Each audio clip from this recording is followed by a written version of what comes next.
श्री गणेशाय नमः, श्री सरस्वती नमः, श्री कृष्णाय नमः। देखिए, आज मैं आपको श्रीमद् भागवत महापुराण के 9वें स्कंद का अंतिम 24वां अध्याय श्रवण कराता हूँ। आप प्रेम से मन लगाकर श्रवण कीजिए। दोहा 24 माही विदर्भ के भय तीन सूत वीर, राम कृष्ण तक वंश सब ओ सुनो मति धीर। श्री सुखदेव जी बोले कि राजन, कुमार विदर्भ ने अपनी स्त्री के गर्भ से कुश और कृथ नामक 2 पुत्र उत्पन्न किए। इसका तीसरा पुत्र रोमपाद हुआ। इस रोमपाद का पुत्र बब्रू और बब्रू से कृति ने जन्म ग्रहण किया। कृति का पुत्र उशिक, उससे चेदी और चेदी से दमघोष राजा की उत्पत्ति हुई। हे राजन, विदर्भा तमज कृथ का पुत्र कुंत हुआ। उसका दृष्टि का पुत्र निवृत्त, उसके दाशारह नाम पुत्र हुआ। दाशार के व्योम का पुत्र जिमुत, जिमुत के भीमरथ और उससे नवरथ ने जन्म ग्रहण किया। उसका पुत्र दशरथ हुआ। उससे शकुनी, शकुनी के करम्बी के देवरात, देवरात के देवक्षेत्र, उसके मधु, मधु से कुरुवंश उत्पन्न हुआ। कुरुवंश का पुत्र अनु, उसका पुत्र पुरु, उसका पुत्र और उससे सात्वत की। हे आर्य, सात्वत के भजमान, भजिक, वृष्णि, अंधक और भोज, ये 7 पुत्र उत्पन्न हुए। इनमें भजमान के 2 स्त्रियां हुई। एक स्त्री से निम्लोची, किंकिणी, वृष्णि, ये 3 और दूसरे भी शता, सहस्राजित, अयुजाजित, ये 3 पुत्र उत्पन्न हुए। राजन, देवा वृद्ध की संतान बब्रू हुआ। इन पिता पुत्र के प्रसंग में कभी लोग श्लोक गाया करते हैं। श्लोक का अर्थ हम जैसा सुनते हैं, से देखते भी हैं। महात्मा बब्रू में मनुष्य, वृद्ध राजा देवता के समान है। इस वंश 60 और 60 जो यह 6000 हुए, ये बब्रू और देव के प्राप्त हुए थे। सात्वत के चौथे महाभोज धर्मात्मा थे। इनके वंश में भोज गणों की उत्पत्ति हुई। हे परंतप, सात्वत के चौथे पुत्र वृष्णि के सुमित्र और सुधाजित नामक 2 पुत्र उत्पन्न हुए। सुधाजित के पुत्र शिनी और अन्नमित्र हुए। उनमें अन्नमित्र का पुत्र निम्न हुआ। इस निम्न के सत्राजित और प्रसन्न 2 पुत्र हुए। हे राजन, अन्नमित्र के शिनी नामक एक दूसरा पुत्र जो था, उसके यहाँ सत्यज नाम जन्मा। सत्यक का पुत्र युयुधान, सात्यकी, युयुधान का पुत्र जय, जय का पुत्र कुणी, और इस कुणी से युगंधर का जन्म हुआ। हे कुरुश्रेष्ठ, अन्नमित्र के वृष्णि नामक दूसरे पुत्र से स्वफल्क और चित्ररथ ने जन्म लिया। स्वफल्क से गांधी, अक्रूर जी के सिवाय और भी 12 पुत्र जन्मे, जो कि बड़े विख्यात हुए। यथा आसंग, सार में मृदुर, मृदुवित, गिरी, धर्म, वृद्ध, सुकर्मा, क्षेत्रोपेक्ष, अरिमर्दन, शत्रुघ्न, कंदमाद और प्रतिबाहु, ये अक्रूर के 13 पुत्र हुए। और सुचिरा बहन भी हुई थी। अक्रूर जी के देववान और उपदेव 2 पुत्र हुए। चित्ररथ का पुत्र पृथु, इसके अतिरिक्त विदुरथादि बहुत से पुत्र हुए। दूसरे कुकुर, भजमान, शुचि और कंबल बरहिष, 4 अंधक के पुत्र हुए। उनमें ककुर का पुत्र वन्नी और वन्नी का पुत्र विलोमा, उसका पुत्र कपोत्रोमा, उसका पुत्र अनु हुआ, जिसका मित्र तुम्बुरु गंधर्व था। उस अनु का पुत्र गंधक, उससे दुंदुभि उत्पन्न हुआ। उसका पुत्र अहिद्योत, उसका पुत्र अहिद्योत और उसका पुत्र पुनर्वसु हुआ। पुनर्वसु के आहुक पुत्र और आहुक की कन्या, आहुक के और उग्रसेन 2 पुत्र, देवक के उपदेव, देववर्धन, यह 4 पुत्र उत्पन्न हुए। इन 4 पुत्रों के धृतदेवादि 7 बहनें थी। यथा धृतदेवा, शांतिदेवा, उपदेवा, श्रीदेवा, देवरक्षिता, सदेवा और देवकी, इन 7 कन्याओं के साथ वसुदेव जी ने विवाह किया। हे परीक्षित, उग्रसेन का पुत्र कंस, सुनामा, न्यग्रोध, कंक, शंकु, सुहु, राष्ट्रपाल, दृष्टि और तुष्टिमान, ये 9 पुत्र उत्पन्न हुए। और कंसवती, कंका, शरभूक, राष्ट्रपालिका, ये 5 कन्याएं वसुदेव जी के छोटे भाई जो देवभाग आदि थे, इनकी भार्या हुई। हे राजन, पहले चित्ररथ के बेटे विदुरथ का जो वर्णन कर आए हैं, उस विदुरथ के सूर उत्पन्न हुए। उसका पुत्र भजमान, उससे शिनी का जन्म हुआ। शिनी का पुत्र भोज और उससे रद्दिक नामक पुत्र उत्पन्न हुआ। उससे देवमेढ़, शतधनु और कृतवर्मा, यह 3 पुत्र उत्पन्न हुए। उनमें देवमेढ़ का पुत्र शूर हुआ। उसकी मारिशा नामक एक पत्नी थी। उसके गर्भ से शूरसेन 10 पुत्र उत्पन्न किए। उनके नाम ये हैं यथा वसुदेव, देवभाग, देवश्रवस, आनक, संजय, श्यामक, कंक, शमीक, वत्स और वृक। हे राजन, जिस समय वसुदेव जी का जन्म हुआ उस समय स्वर्ग से देवता लोगों ने नगाड़े और ढोल बजाए थे। इसीलिए इन वसुदेव जी का एक नाम आनक दुंदु भी था, क्योंकि ये भगवान हरि की उत्पत्ति के स्थान थे। वसुदेव जी का दूसरा नाम था आनक दुंदु भी। शूरसेन के इन पुत्रों के अतिरिक्त पृथा, श्रुतदेवा, श्रुतकीर्ति, श्रुतश्रवा और राजाधिदेवी नामक 5 कन्याएं हुई। यह इन 10 पुत्रों की बहनें थी। राजा शूरसेन ने अपने सखा कुंतीराज को निसंतान देखकर अपनी पृथा कन्या उसको दे दी। हे परीक्षित, किसी समय दुर्वासा ऋषि के गृह में आने पर पृथा ने भली भांति सेवा कर उनको संतुष्ट किया और दुर्वासा मुनि ने प्रसन्न होकर पृथा को देवाह्वान विद्या सिखा दी। उसके उपरांत पृथा ने उस विद्या के बल की परीक्षा करने के लिए सूर्य भगवान को बुलाया। यहाँ एक शंका होती है कि मृत्यु लोक में जो मनुष्य जन्म लेते हैं उनके किसी के जन्म होने पर देवता दुंदुभी नहीं बजाते, और हमने आज तक कभी सुना भी नहीं कि मनुष्यों के जन्म लेने पर देवता दुंदुभी बजाते हैं। परंतु वसुदेव के जन्म होने पर देवताओं ने दुंदुभी क्यों बजाया?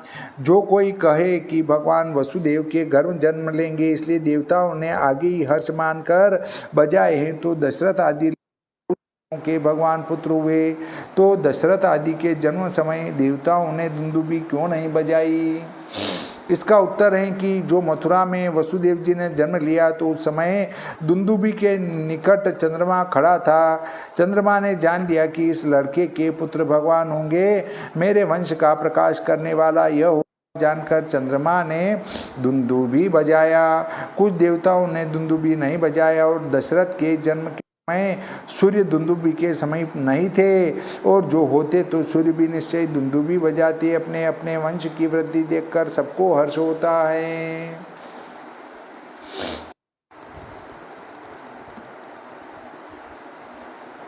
हे परीक्षित, किसी समय वो जो है विद्या दुर्वासा ऋषि ने पृथा को सिखा दी और उसने प्रसन्न होकर उसको ग्रहण कर ली, और उसने उसके बल की परीक्षा करने के लिए सूर्य भगवान को बुलाया। परंतु इस सूर्य भगवान को तत्काल आता हुआ देखकर पृथा अति विस्मित हुई और विनय सहित यह वचन करने लगी, हे देव, हमने केवल परीक्षा के लिए मंत्र पढ़ा था। इस समय आपसे कोई विशेष काम नहीं है, इसलिए आप क्षमा करें। यह सुनकर सूर्य भगवान बोले कि देव दर्शन व्यर्थ नहीं होता, हम में गर्भाध्यान करेंगे। पृथा बोली कि मैं कन्या हूँ, अतः संसार हो जाऊंगी। सूर्य नारायण ने कहा कि तुम समझकर अपने कुछ संकोच मत करो, हम ऐसा करेंगे कि जिससे तुम्हारी योनि दूषित नहीं होगी। हे महाराज परीक्षित, इस प्रकार गर्भाध्यान करके सूर्य भगवान स्वर्ग को चले गए।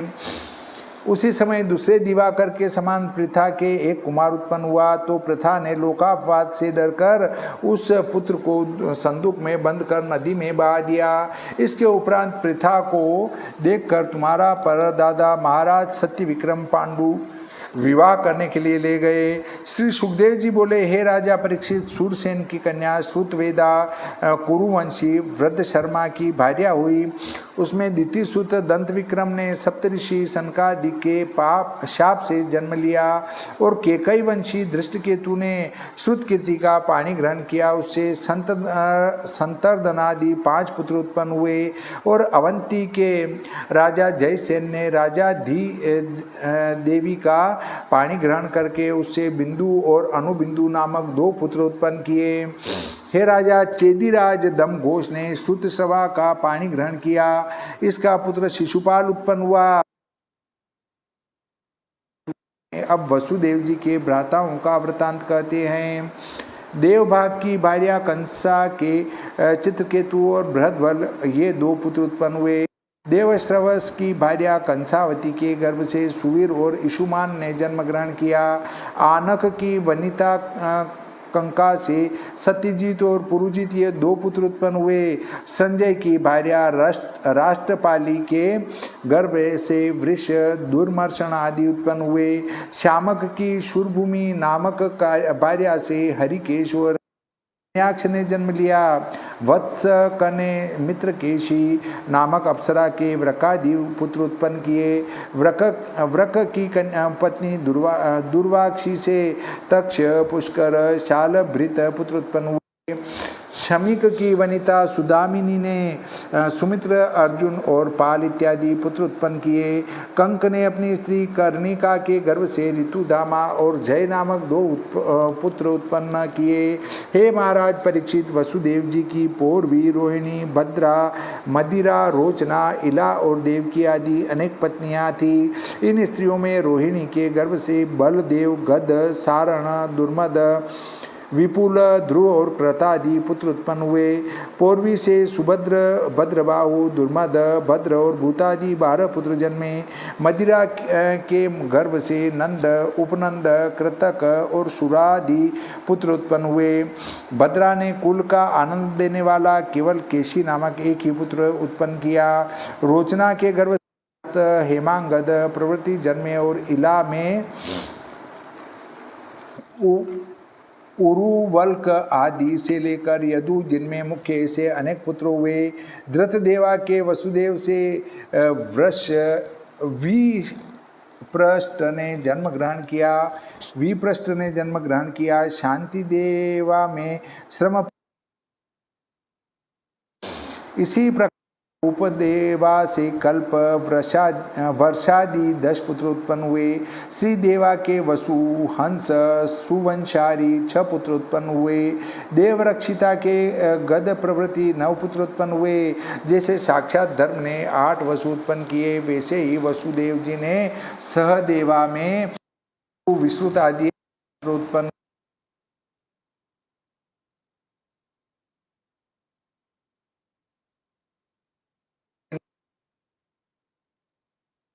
भद्र ये परीक्षित वसुदेव देव भगवान के महाभाग भद्राज उनसे अधिक जिस समय का क्षय अधिक होती है, वसुदेव अपना अवतार लिया करते हैं। नहीं तो जो लोग माया के नियंता, संगविहीन, सर्वसाक्षी, सर्वगत हैं, उनका माया विनोद के अतिरिक्त सिवाय जन्म अथवा कर्म का और क्या हेतु हो सकता है। माया जीव के लिए अनुग्रह स्वरूप है, क्योंकि यह माया ही स्थिति और प्रलय की निदान है। इसलिए जो सर्वजीवों के अनुग्रह है, उनको कर्मादि के वश पड़कर जन्मादि संबंध की क्या संभावना के चेष्टित सूयमान होने पर उसके द्वारा सृष्टि प्रवृत्ति की निवृत्ति होने पर वे ही जीव के मोक्ष होने का कारण होते हैं। हे परीक्षित, बहुत सी अक्षोहिणी के नृप रूपी अनुसरण जब पृथ्वी को आक्रमण करते हैं और अपने बोझ से पृथ्वी को दबा लेते हैं, तब भूमि का भार उतारने के लिए भगवान का यह अवतार होता है, क्योंकि जिन कर्मों को सुरेश्वर लोग भी मन के द्वारा तर्क करके नहीं कर सकते, भगवान मधुसूदन संकर्षण के साथ उन सब कर्मों को लीला से ही कर डालते हैं। हे राजन, भगवान सर्वशक्तिमान हैं। यद्यपि वह संकल्प ही करके पृथ्वी के भार को हरण करने में समर्थ थे, परंतु तो भी कलयुग में जो भक्त होंगे उनके प्रति अनुग्रह प्रकट करने के लिए दुख, शोक और तमोगुण का नाशक यह पुण्य यश भगवान ने विस्तारित किया है। यह श्रेष्ठ यश साधु पुरुषों के लिए कर्णामृत और श्रेष्ठ तीर्थ स्वरूप है। केवल एक बार कर्ण रूप अंजलि से पान करने पर पुरुष कर्म वासना के त्याग देने को समर्थ होता है। इसलिए भोज, वृष्णि, अंधक, मधु, शूरसेन, दाशारह, कुरु, संजय और श्रेष्ठ पांडुवंशी सब मनुष्यगण भगवान के चरित्र की बड़ाई किया करते हैं। उन्हीं भगवान के सुंदर मनोहर मुस्कान, दर्शन, उदार वचन, विक्रम लीला और रमणीक मूर्ति के द्वारा सब मनुष्य लोक को प्रमोदित किया था। मकराकार कुंडल, मनोहर कर्ण, चमकते दमकते हुए कपोल, इन सब से श्री भगवान का वदन अनुपम शोभायमान था। विलास युक्त मुस्कान मानो उसमें लगी हुई थी, इसलिए मानो सदा ही उत्सव होता था। उस वदन को दृष्टि के द्वारा पान करके नर नारी परितृप्त नहीं हुए, अर्थात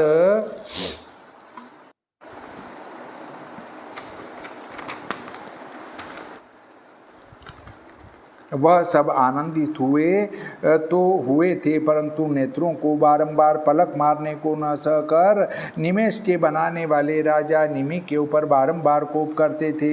श्री सुखदेव जी कहने लगे कि राजन, भगवान श्री कृष्णचंद्र आनंद कंद ने अपने रूप से जन्म ग्रहण किया। उसके पीछे मनुष्याकार ही पिताजी के घर से ब्रज को चले गए। वहाँ पर शत्रुओं का नाश कर, ब्रजवासियों का अभिलाष पूर्ण कर, धन संपत्ति को अनेक यज्ञों को कर आपने अपनी ही पूजा की। फिर उन्होंने कौरव और पांडवों में द्वेष उत्पन्न कर पृथ्वी का भारी भार उतार दिया और दृष्टि से ही युद्ध भूमि में खड़े हुए राजाओं को कंपायमान कर दिया। फिर जब अर्जुन ने रण में जय पाई,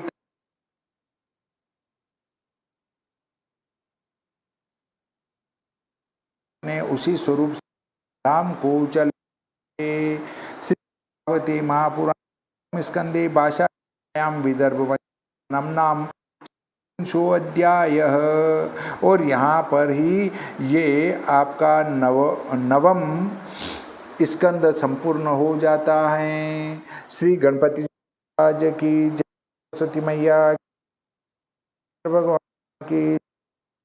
भगवान की, बजरंग बली की जय।